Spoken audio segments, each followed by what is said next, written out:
Empezamos una nueva temporada del programa De Cerca en Aguilar Televisión, en Grupo Comunica, en esta temporada del año 2020-2021, una temporada rara la que vamos a empezar. Ya saben que estamos marcados por esta pandemia del coronavirus y nosotros esta nueva temporada hemos querido comenzarla con una persona que muchos de ustedes conocen. Tanto personas de Aguilar como de fuera de Aguilar conocen a la persona que va a estar con nosotros abriendo la temporada este año en el programa De Cerca. Nos hemos venido hasta su casa, donde tiene instalada una capilla en una de las estancias de la casa, el padre José Jiménez Marín, que ya al decir el nombre, ya le han puesto nombre y ahora mismo le están poniendo cara. Don José, buenas tardes. Buenos días. Buenos días.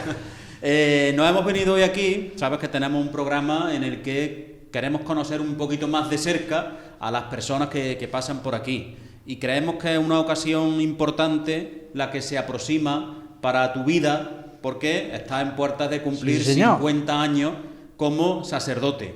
Misionero, y por eso nos hemos venido hasta aquí, para hablar con una persona que lleva 50 años desempeñando esa labor como sacerdote y como misionero.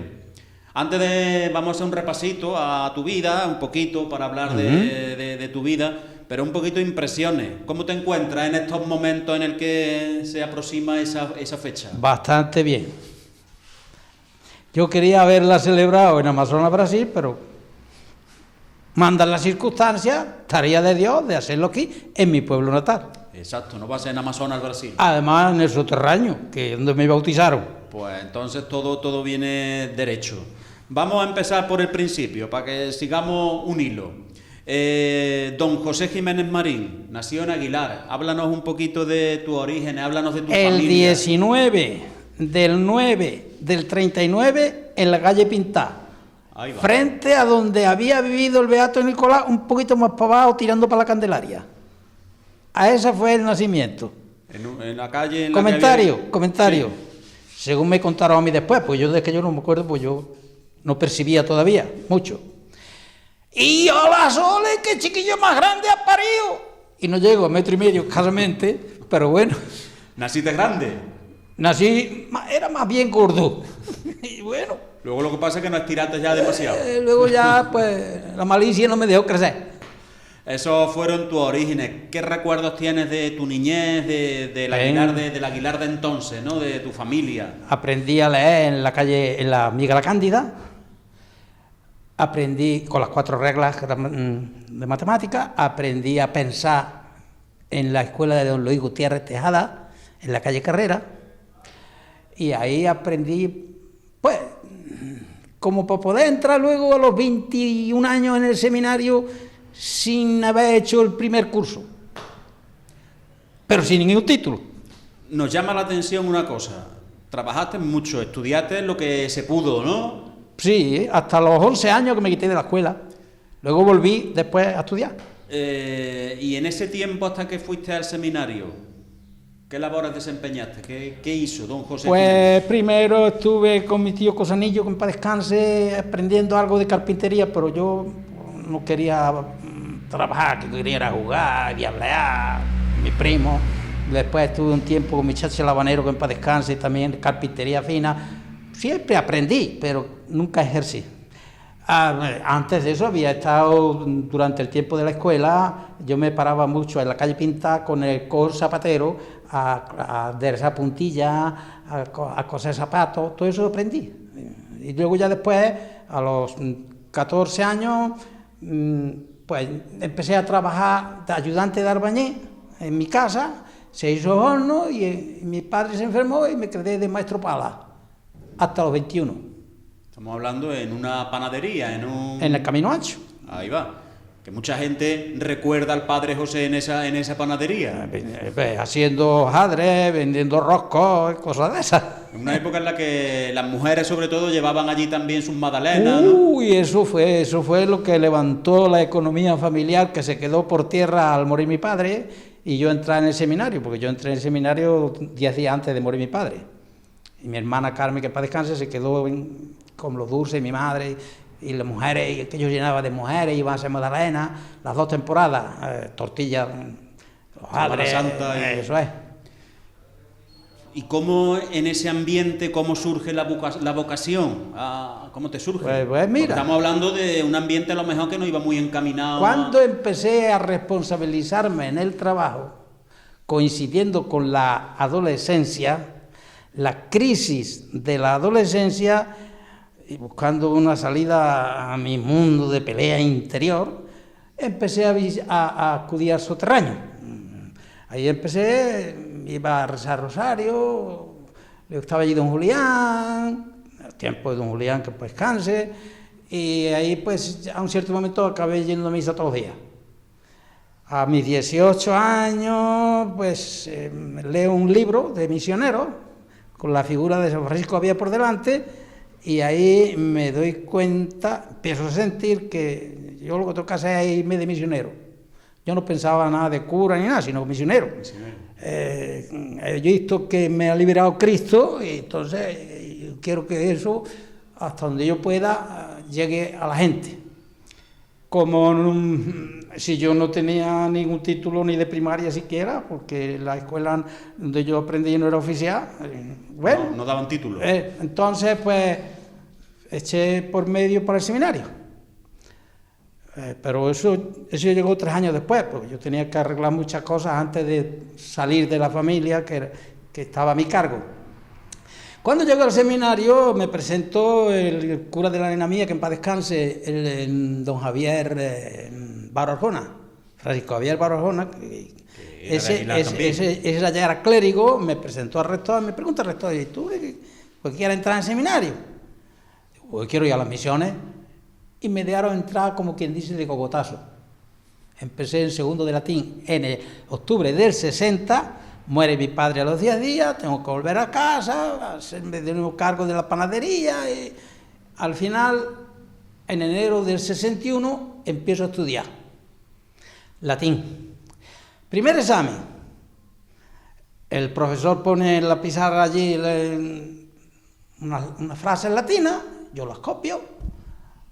No sabía por dónde meterle mano, yo que iba a saber traducir, yo sabía declinar algunas cosillas, algunos verbos que había aprendido con alfileres aquí en Aguilar un año antes. Bueno, pues digo, no sé hacer, y firmé.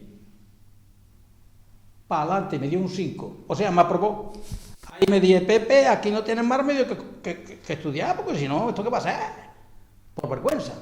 Yo que no llevaba ganas de estudiar, ni hábito de estudiar, y cada vez que había que ir a la cárcel para los seminaristas, Pepe Lucena, que estaba encargado de la música en el seminario, y con cosas que yo cantaba, pues a cantarle a los presos, o a hacer un teatro. Y, claro, yo declamaba bien, sabía leer bien, la Cándida me enseñó a mí a leer bien. Desde chiquitico yo sabía leer bien. El tema de la lectura. Total, pero entonces tenía que estudiar, y nada, empecé a cabezonear, y ahí fui saliendo. Me dispensaron del griego, todavía sueño, algunas veces, que tengo una asignatura pendiente, probablemente es el griego. ¿Por qué? Porque si yo hubiera estudiado griego, entonces entendería más y mejor de la Sagrada Escritura, que es mi mundo de estudio, y bueno, me sirvo de exegeta, busco los más cotados, y ahora tengo que leer muchos exegetas para poder hacerme una idea de lo que hay allí en los textos. El hábito de estudio no lo tenía afianzado, ¿no? Te dieron, como tú has dicho, ¿no? Sí. Facilidades para que tú encauzaras tu camino. Eso es. Y ahí ya empecé a estudiar y sigo estudiando de vez en cuando. Estamos en el seminario, años de seminario. Fueron 5. Ahí, al terminar latín y filosofía, en 5 cursos, lo hice todo, ¿no? 6 cursos, pero fueron 5 años, 6 cursos. Porque el primero, se pasó con la muerte de mi padre, en fin, ahí me admitieron los javerianos, porque muchos misioneros, muchos institutos pasaban por allí haciendo propaganda, había muchos seminaristas. Y a mí, pues como yo tenía la idea de las misiones, pasó por allí un tal Alfeo Emaldi, el hombre que se cortó la lengua, un misionero javeriano que en China, con el régimen de Mao Zedong, se amedrentó, y para que no declarar cosas que él sabía que podían incluso quitar en medio a otras personas de la Legión de María y tal cual, se cortó la lengua. hablaba, ya ves tú, si hablaba hasta chino y no tenía lengua. Y no tenía... Pues yo escribí a estos misioneros, me aceptaron y aquí estoy con 50 años de cura. Una vez que terminaste el seminario, ingresaste en la orden javeriana. Sí, en Madrid hice un año de noviciado, luego me mandaron a Italia, éramos 7, solamente a mí me mandaron a Italia, yo hice lo posible porque me mandaran. ¿Y por qué? Porque yo quería salir afuera y estudiar y aprender otra lengua, que no la estudié, pero la aprendí. El italiano, si quieres, te lo parlo meglio de los españoles, porque los españoles lo parlo. Aunque no lo estudiara, pero lo aprendiste. Pues mucha lectura, mucho estudio, altos niveles, profesores que hablaban correctamente, vamos, italiano. Y allí me ordenaron, en Parma, Italia. Me llama la atención una cosa, ya hemos hecho todo este recorrido, y en tu entorno de Aguilar, ¿cómo vieron este paso que diste? ¿Cómo...? Empezando por mi madre, que para descanse, me dice... ¡Que te va! Ella no me veía clérigo, ella, pero bueno, aceptó, fui al seminario, pero cuando dije me voy a las misiones, me dice, pues no voy a verte. Digo, bueno, yo vendré a verte a ti. Pues ahí está, unos lo verían bien, otros no, bueno. Yo tenía que seguir mi vocación, y mi vocación era las misiones.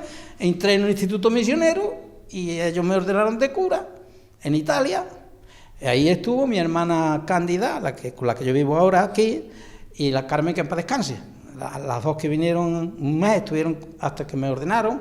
Vinimos para acá, la primera misa, después me destinaron al País Vasco, ahí me tiré 4 años entre Guernica y Pamplona. Porque cuéntanos eso, te ordenas sacerdote ya en la orden, ¿no? Sí, bueno, no es un orden, un instituto javeriano. Vienes a Aguilar y dices tu primera misa. Primera misa, eso fue el 4 de octubre del 70.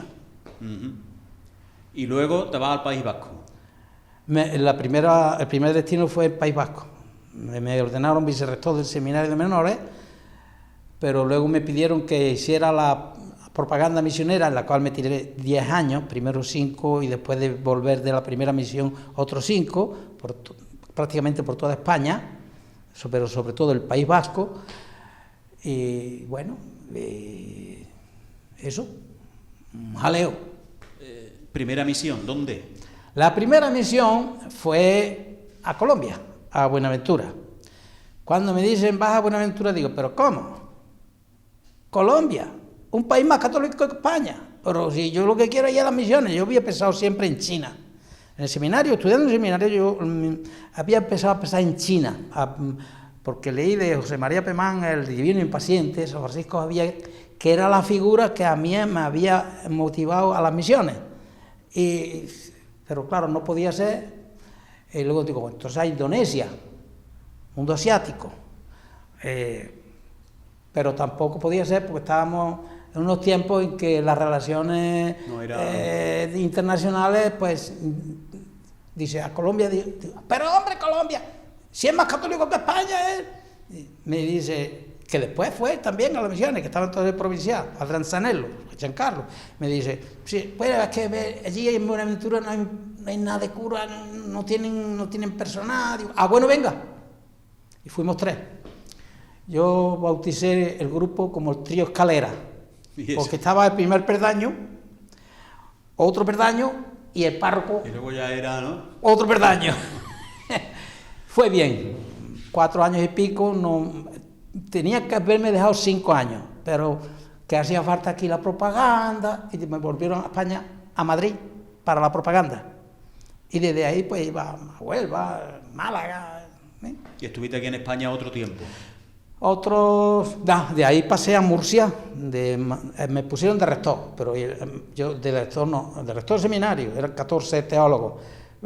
Yo iba a hacer propaganda, había 2 formadores, yo delegaba en ellos, y de ahí pues bajamos a Murcia, a petición mía, uno que acababa de ordenarse, Vasco Navarro, Manuel Matrián, que sigue allí en el clero de Murcia, y yo.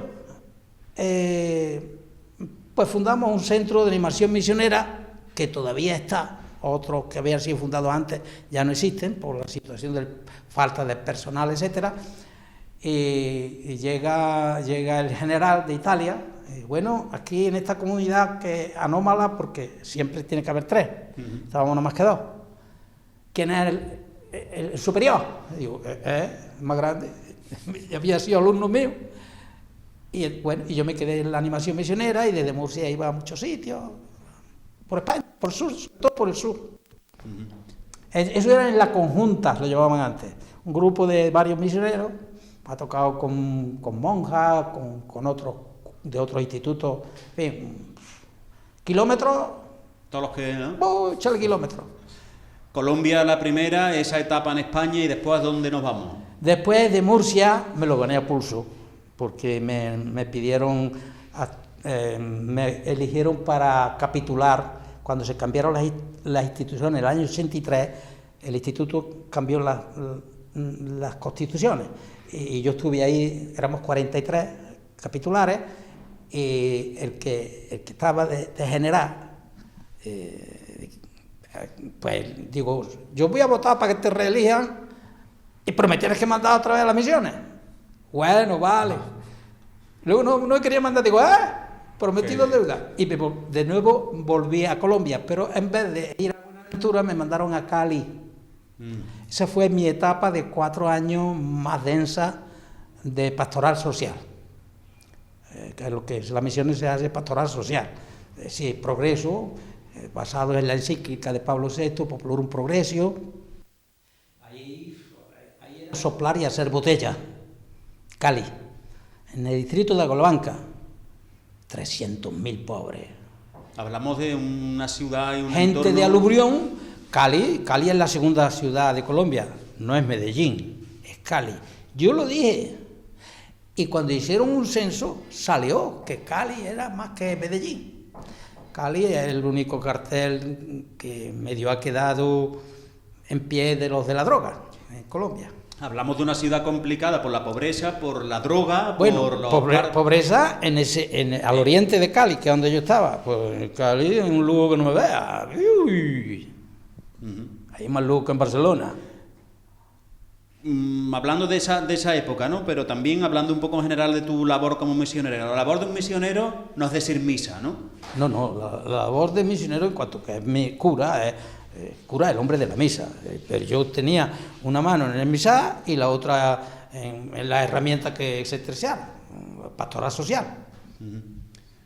¿Y cómo se desarrollaba esa labor? ¿Cómo se desarrolló? ¿Cómo fue? Pues, ¿Cómo fueron esos años? Mucha catequesis, mucho edificar. Levantamos 3 parroquias. El primero que entró fui yo, porque era práctico de Colombia, de anteriormente. Entonces me pidieron, vas tú el primero, y luego vino otro, y después vinieron otros. Y cuando ya eso estaba allá, que yo dije, ¿por qué no me cambiáis? Y me mandaron de nuevo a Buenaventura. Ahí mucha catequesis, 200 niños. Fíjate, en Madrid, en una de mis venidas de vacaciones de España, en Madrid, en Pozuelo de Alarcón, que fue donde yo había hecho antes el noviciado, antes de ir para Italia, ahí veo en una parroquia carteles de anuncios. Digo, ese soy yo. Me habían puesto con otros misioneros, me habían puesto en el apartado que anuncio. Mi vida había sido y es para el anuncio. Y digo, mira, me han retratado bien. Y me di cuenta que era yo, pues yo estaba así medio de espalda, pero la estola, que la tengo ahí detrás, sí. Y los chiquillos, digo, esos son los míos. 200, 300. Y por allí pasó un misionero haciendo fotografías y eso. Una de ellas pasó y era yo. Ahí me vi en Pozuelo, digo, esto ha llegado aquí antes que yo volando. Y cuando un misionero llega a un sitio nuevo, ¿cómo se le acoge? ¿Cómo te acogían a ti? ¿Cómo era ese...? A nosotros nos acogieron muy bien, porque pues ahí había una capilla que había empezado a ser un ex franciscano, que se quedó por allí, que lo llamaban falsos curas. Nos llevó el arzobispo Pedro Rubiano, nos presentó a la gente. en esa capilla que había empezado a hacer el muchacho, pues claro, ayudado por la gente. Eso era de bambú, bareque, que llaman, de esos bambúes grandes rajados, una caña. Y el suelo terrizo y techo de cartón. Vete allí ahora. Yo cuando pasé en el 2014 con mi muchachito en mi Checho, mi negrito, para que viera su cuna, yo no sabía llegar allí. Pero bueno, llegué. Nosotros fuimos los que empezamos a hacer de ese barrio de 300.000 pobres una ciudad, que 300.000 es una ciudad, al oriente de Cali. Pertenece a Cali, pero está dividida por la carretera Bolívar. Cali es una cosa y el distrito de Agua Blanca es otra cosa, dentro de Colombia, dentro de una ciudad. Una cuestión que a veces nos preguntamos, ¿no? Cuando un misionero, como los misioneros vais y venís de vuestro lugar hasta España y luego volvéis, y luego choca mucho cuando un misionero viene de la misión y llega a España, por ejemplo, y se encuentra con la manera de trabajar de la iglesia, de las parroquias, de los... ¿o no? Sí, pero tienes que adaptarte. Uno de los criterios básicos de la vida del misionero es la adaptación y la readaptación. Esto lo aprendí yo de mi padre, para descanse, Manolo Monigote. Y lo aprendí de chiquitillo, en la calle Pintada. A donde quiera que fuere, haz lo que vieres. Fíjate tú, la sapiencia popular. ¿Eso te sirve? Y eso sirve en cualquier aspecto de la vida.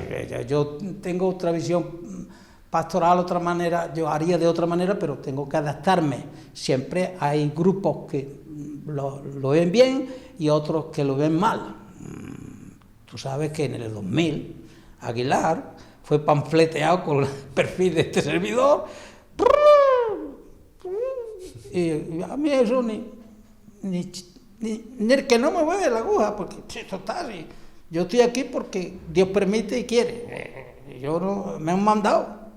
Bueno, a Aguilar me viene yo porque por la situación familiar, pero al fin y al cabo el que me mandaba era el obispo, que fue don Javier. Primero me dio el Cristo y la Descalza, después me dio también el Carmen, hasta que llegó a Senjo, lo estoy hablando de obispo, y le dije, me está que cambie los curas de Aguilar, que yo no veo aquí tejido eclesial, no percibo. Si existía o no, yo no lo percibía. Y nos cambiaron, me mandaron para Monturque, y eso me ha permitido luego ir por otros pueblos, hasta Montemayor, me ha tocado estar. Porque ya lo estás contando un poco, después de ese periplo misionero, vuelve a Aguilar. Vuelve a Aguilar un poco por y he estado aquí más años hasta ahora que en la misión, porque en la misión tuve complexivamente 20 años con un intervalo de 4 entre Madrid y Murcia, pero mi corazón estaba allí. Y si hubiera podido yo cantar la misa de los 50 en la Amazonas, yo me iba por Amazonas. Yo estaría porque tu espíritu es misionero. El obispo. Tu espíritu es misionero. Mi vocación fue misionera antes que cura. Pero claro, luego escogí la vía del sacerdocio porque me percibí que como mejor podía anunciar a Cristo en quien yo creo, pues era por medio del ministerio sacerdotal. Y eso no me ha contradecido, sí, yo sigo viendo así.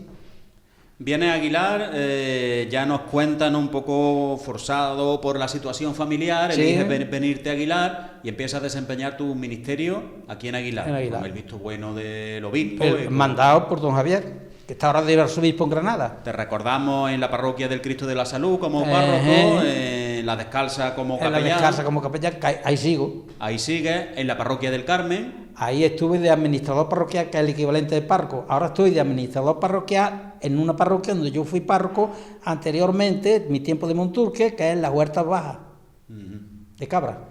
Hubo unos años complicados ahí en la iglesia de Aguilar, hubo ahí unos años difíciles. Aguilar, hablamos de principios de los 90, ¿no? En Aguilar hay un movimiento de cura desde don Pedro, desde que llegó don Pedro, porque don Juan Caballero, a descanse, su sobrino, estaban muy bien vistos y muy estimados, también don Félix, pero cuando llegó don Pedro algunos empezaron a encabritarse por lo que fuera, porque, bueno, y después de don Pedro pues ha habido unos batacazos que no me veas, don Pepe Priego, que también pasó por Montemayor antes que Sí. este servidor. En fin, en un cierto momento Aguilar le ha enseñado los dientes, más de 4 curas. A mí también me lo enseñaron, pero ¿qué me importa? Como don José me ha dado permiso para que le pregunte y si no quiere responder, pues pasa palabra. ¿Es bueno que los feligreses enseñen los dientes cuando no están de acuerdo o no? Bueno, ¿O hay que saber enseñarlo? El que quiera enseñar los dientes que lo enseñe, su motivo tendrá. Ahora, hay que tener cuidado, no sea que le partan a uno los dientes. Porque una cosa es ser valiente. Nosotros decimos, los valientes le tragan los dientes, no. Una cosa es ser valiente y otra cosa es atrevido. Atrevido cuando se es. Cuando sin conocimiento de causa tú... Un momentico. Si no sabes por dónde van los tiros, no te hagas el valiente, que eres un atrevido. Atrevido es ignorante. Ahora, hay personas que son valientes. Con conocimiento de causa, entonces muestran su desacuerdo, pero razonando. No hay que llegar... Es decir, hay que aprender, eso fue de lo primero que yo aprendí en San Pelagio, cuando fui al seminario, un jesuita que pasó por allí, aprender control cerebral y emocional, porque los afectos nos desequilibran y a un cierto momento no sabemos lo que hacemos, pero ni lo que decimos. Yo no sé si... Es que Sí. esta pregunta requeriría mucha más ilustración, pero bueno. aquí, en fin. Más o menos. Otra pregunta que me gustaría conocer de la respuesta por parte de don José. ¿Es bueno que en un pueblo se cambie tan a menudo de sacerdote? ¿O Pues eso es circunstancial. Ni bueno ni malo, es da igual. circunstancial. El obispo tiene que gobernar a Dios, ¿sí? Y si necesita, por ejemplo, ahora se han llevado a don Fernando, que la gente estaba muy cariñada con él. Muchacho joven, bien preparado. Ya ves tú, también preparado, que lo han nombrado, además estando de vicario parroquial, ya lo nombró el obispo defensor del vínculo en el obispado. Fíjate tú si está el muchacho bien preparado, y de Pozo Blanco, un muchacho creyente, bien formado, y el obispo lo necesita en otro sitio, pues lo tiene que llevar. Hay quien dice, que el obispo tiene que gobernar, que acierto, que se equivoque, es otra cuestión. Pero tiene que tomar decisiones. Entonces, bueno ni malo, eso es una realidad de gobierno que hay que aceptar y ya está. Ay, que ya estábamos acostumbrados a bueno, ahora te acostumbras a otro y si no te acostumbres, mira. No te acostumbras a ninguno.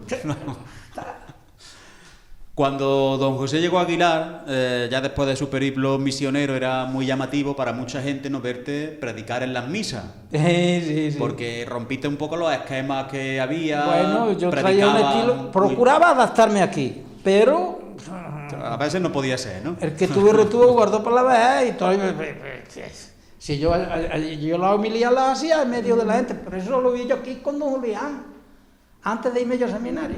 Yo he visto a don Julián en la parroquia predicar así. Andando por el pasillo. Entonces, no es que yo estuviera haciendo nada raro, sino que a un cierto momento se habría creado una forma que yo la respetaba y algunas veces me la saltaba, pero bueno, que no le guste, que coma menos.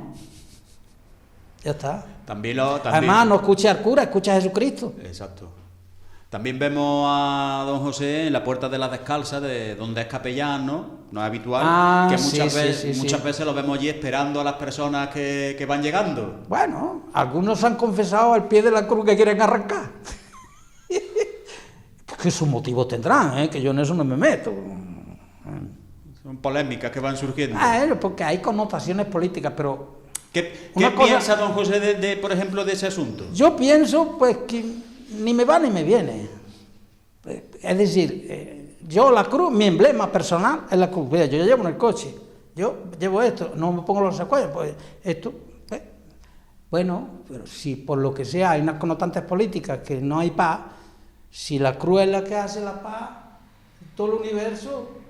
Y esa en concreto no... Y hay unas connotantes políticas que, pues mira, que la sustituyan. Yo, de verdad que no... Las monjitas probablemente lo sentirán más, yo qué sé, pero que Aquí es donde te hubiera dicho no comment, paso palabra, pero tampoco. Tampoco, ¿no? Bueno, está así, ¿qué le vamos a hacer? Hay quien dice, incluso por alguna red social lo he visto, que se podía eliminar esa cruz y construir otra, que ya no tenga la connotación que... Por lo que he oído últimamente, parece que lo que quieren hacer ahí es como un monumento, y me parece muy bien, ¿sabes? Me parece muy bien. Ya está. Había dicho que no comen, pero es bueno también que veamos Sí, algo hay que decir, hay ¿no? opinión sobre las cosas también. Bueno, y capellán de la Descarga, ¿qué nos dice de las monjas de clausura? ¿Qué nos dice de la clausura en concreto, que mucha gente no la entiende? Pues son cosas de la Iglesia que vienen de cuando los monjes se retiraban al desierto en la fuga mundi, huyendo del mundo, por las razones que fueran. Algunos sería por miedo, otros serían por dar un testimonio de que no se van a configurar con la figura, con este mundo, porque la figura de este mundo pasa, eso está en San Pablo. Pues, el Aguilar, yo veo que el pueblo está encariñado con las monjas, muy encariñado, bueno, mucha gente está encariñada con las monjas. Hay gente que no, yo personalmente pues no me encerraría, porque Jesús no me manda a encerrarme, me manda a que vaya por ahí diciendo la buena nueva. Que se me ocurre un poco, ¿no? Es como la vida de misionero y la vida de clausura son como la antítesis, dos polos. Un polo y otro, ¿no? Sin embargo, mira, aunque mi estilo a veces pues también a la monjita le resultará un poco brusco, yo lo comprendo, pero yo veo que ellas aceptan mi manera de reflexionar, porque yo siempre lo que busco es reflexionar sobre el Evangelio, que es lo que creo. Así que ahí hay una cuestión que te guste o no te guste, eso es lo que hay, que aguanten, porque ellas están rogando por el pueblo y donde no hay que declinar nunca es en la oración, no hay que dar espacio al desaliento, ni por críticas ni por que no se vean resultados, pero fíjate, una cosa, desde que empezó la pandemia, empezaron con San Roque. En alguna ocasión yo le he dicho, hagan otra novena. Sí, no una novena. Porque San Roque, sabes tú la historia y la Aguilar la sabe, no hay por qué explicar ahora más, ¿no? Y allá pues, rezan todos los días, después de la misa de San Roque. En Aguilar hay epidemia. Que yo sepa, todavía no ha caído ninguno por la epidemia. No se puede lanzar las banderas al viento, pero mira, puede ser que también esté influyendo esa impetración, ese ruego de la monjita, porque la epidemia no haga estrago en Aguilar, que fue porque pusieron a San Roque con San José patrón del pueblo. Nos libró de que otra epidemia hiciera... Eso es creencia, pues en algunos es fe, no es lo mismo la creencia que la fe, pero bueno, el hecho está ahí. Y ella, pues mira, un servicio que le están prestando al pueblo, ahí encerradita, porque quieran estar, porque nadie la obliga a que se encierren. Hubo tiempos en que se encerraban a la monja, eso no hay derecho, pero si ellas quieren voluntariamente, la libertad religiosa hay que respetarla en todo ser humano. Ellas quieren así, como el que quiera ser ateo, pues ahora, quien no quiere y no le guste, no la apoye, quien le guste y puede que las apoye. Aunque las monjas que tenemos ahora en Aguilar, supongo que por los tiempos, porque son más jóvenes, ¿no?, las vemos un poco distintas a las que había en la etapa anterior. Ellas vienen del Perú, son todas peruanas, las que teníamos antes eran de aquí de la cepa, además era una vida ya vivida ahí. Yo empecé a enseñarle, de la madre subterránea, siendo seminarista, siendo yo seminarista antes de ordenarme de cura, yo era el niño de las monjas. Yo iba a enseñarles canto a las antiguas, que estaban nuevas entonces, todos los días, a las descalzas, y ahí empezaron a quitarse el velo algunas. Ay, un chocolate, pues era en verano, cuando yo estaba de vacaciones, en verano. Digo, madre, tranquila. Y le enseñaba canto porque era después del Vaticano II, yo estaba de seminarista todavía, después del Vaticano II, cuando se entró en la lengua vernácula, en las celebraciones, pues allá lo que era hacer todo en latín. Y claro, tenían que aprender castellano, y el que sabía era yo, porque lo estaba aprendiendo en el seminario. Claro. De hecho, la primera Pascua en castellano, cantar en castellano, en la mejita cordobesa, me tocó a mí, porque yo era el solista, y los seminaristas sabíamos todos de latín, pero tenía que hacerlo en castellano, y Pepe Lucena me dice, ¡hala tú! Y yo fui. A cantar en castellano. Entonces tenía 25 años. Y sin micrófono, entonces, yo llenaba la mezquita. La mezquita retumbaría, ¿no? Porque el Padre José cuando canta... Y yo... Todavía me queda algo. Todavía del chorro. Todavía queda. Llama la atención, ya para terminar el tema de las monjas, de que los misioneros os ibais a América a evangelizar y ahora nuestros conventos se están llenando de, pues mira de tú, monjas mira tú por dónde cada uno recoge lo que siembra. Sembraron la fe y ahora que aquí se está apagando, Dios quiera que no se apague, porque como se apague la fe, estamos perdidos, desde mi punto de vista. Porque si el horizonte llega nada más hasta ahí, adiós, no vale la pena la vida. En mi opinión, en mi fe. Pues mira, ahora esa fe que sembraron, vienen a refrescarla de allí, concretamente del Perú. Del Perú. Hablamos de otro tema. Habitualmente a los misioneros, te hablo por mi parte y también por mucha gente que habla conmigo, ¿no? Se le ve como una mentalidad más abierta, menos conservadora, no en el ámbito político. No vamos a hablar del ámbito político. Toda persona es política. Que lo quiera o no quiera, lo sepa o no lo sepa, yo concibo el ser humano como un animal político constitutivamente religioso. Y según, esto lo aprendí en Italia, según el reino, es decir, el sistema de gobierno, así es la religión. Y eso lo he podido comprobar en España, en Aguilar, y en Italia, y en Colombia, en donde yo he estado. Y también en muy poquito tiempo, en Amazonas de Brasil. Según es la situación política, así es la religión. Eso no quiere decir que la religión sea política, no. Pero en toda religión tiene que haber política. Inevitablemente. Otra cosa es que se respete desde la religión como desde la política la libertad religiosa de cada persona. De cada persona. También de la que se confiese atea. Porque confesarse ateo es una manera de expresar religiosidad. Pues eso está en el ser del ser humano, está dentro. Eso es. A ver, al Padre José, ¿cómo le enfoco yo esta pregunta? A veces, hablando de sé que es más conservadora o menos conservadora la Iglesia, es una manera de... a veces se lanzan mensajes que echan para atrás incluso a muchas personas que están dentro de la Iglesia, porque a veces ciertos mensajes que lanza la Iglesia. Ante eso, ¿cómo hay que actuar un católico, un cristiano? Uno a quien tiene que escuchar es a Jesús. Y para eso, pues tendrás que ir al Evangelio, o tendrás que ir a San Pablo, tendrás que ir a la Carta a los Hebreos, tendrás que ir a las Sagradas Escrituras. Porque es inevitable que haya injerencia ideológica tanto en los religiosos como en los políticos. Y que haya injerencia religiosa, ideológica, en todo sentido. entonces, bueno, uno tiene que tener criterio, uno tiene que saber cribar, uno tiene que saber discernir los signos de los tiempos.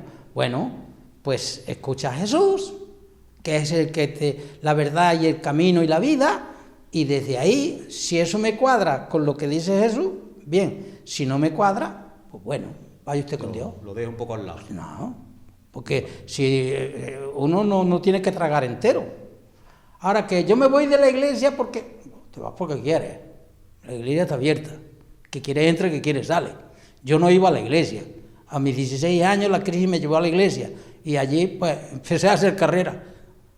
¿Qué?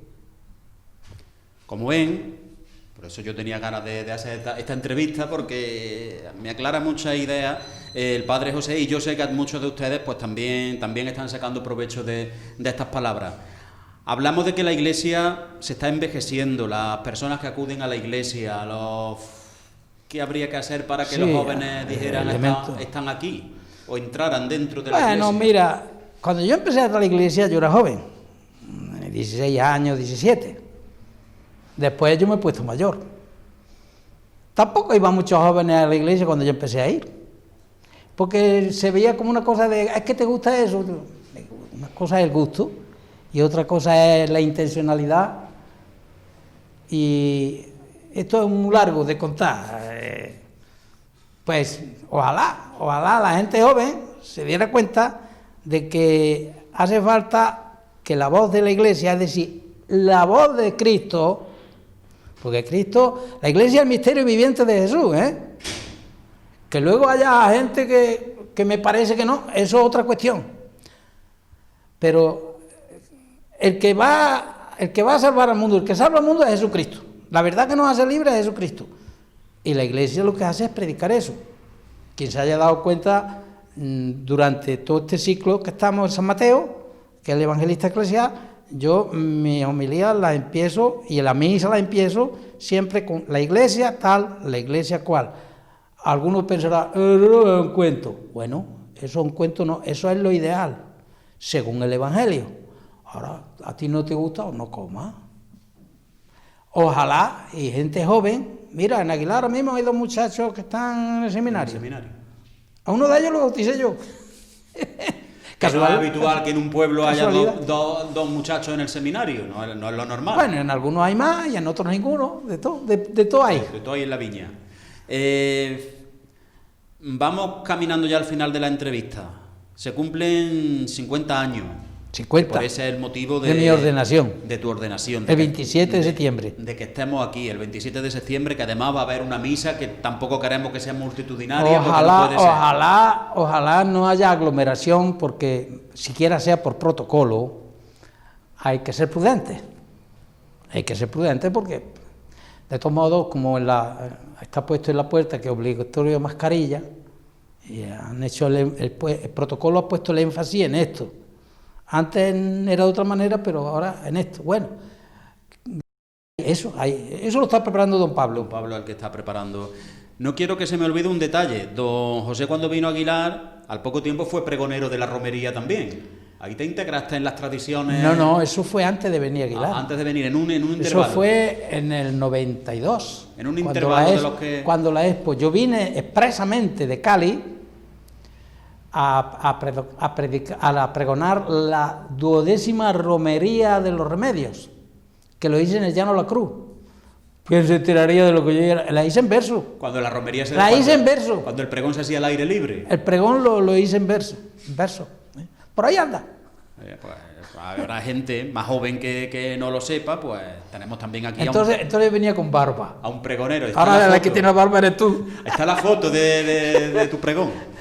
Pues vamos a terminar, pero me gustaría terminar con las impresiones de don José Jiménez, una valoración rápida de cómo ha visto su trayectoria de vida de estos 50 años dedicado a las misiones, ahora ya a otra misión distinta que aquí en Aguilar. Es la misma cosa, pero en otras circunstancias. Es la misma misión, pues, ¿cómo resumiríamos? ¿Qué impresiones te quedan a ti de todos estos años?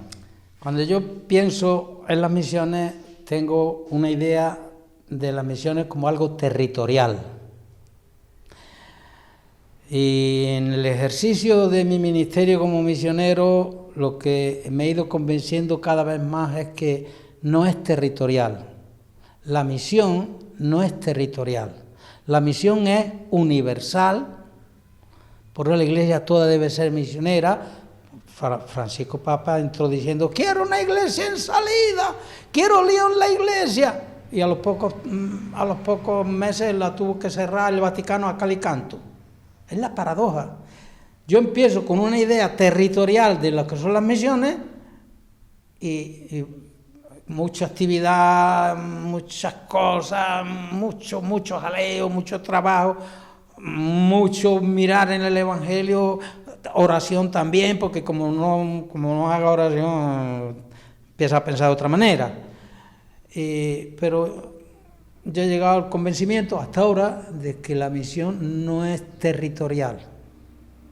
La misión es predicar a Jesucristo e ir diciendo que el reino de Dios es de los pobres. Como lo entiendan o no lo entiendan, lo quieran o no lo quieran, lo que va a misa es lo que dice Jesús, porque es Él quien sabe lo que hay en el hombre, porque nació de una mujer, y es la verdad que nos hace libres, y concebido de Espíritu Santo, pues sabe como Dios.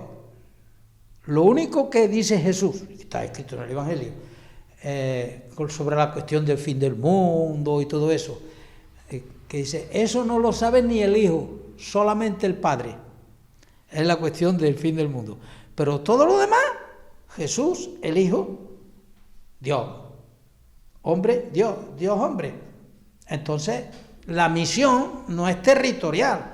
La misión es predicar a Jesucristo, predicando lo que Él predicaba. El reino de Dios está cerca. Convertido y creer en el Evangelio. Eso es la alegría. El Evangelio es la alegría de la vida, porque es Jesús. Pues entonces, yo no sé si me he salido de... No. Ha estado atinado. Pues nada, muchas gracias, que no sé si desearte otros 50 años más o van a ser muchos ya. ¿Para qué le vamos a poner límite a la providencia?